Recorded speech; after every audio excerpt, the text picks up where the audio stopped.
Let's learn about how nebulae are formed.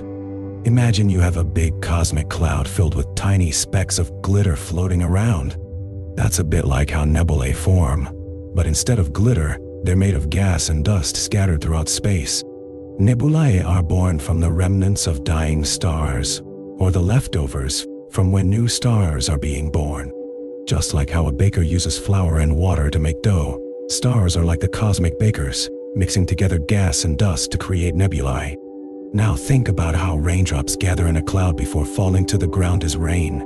Similarly, gas and dust particles in space come together and clump up, forming dense patches within the cosmic cloud, which eventually become nebulae.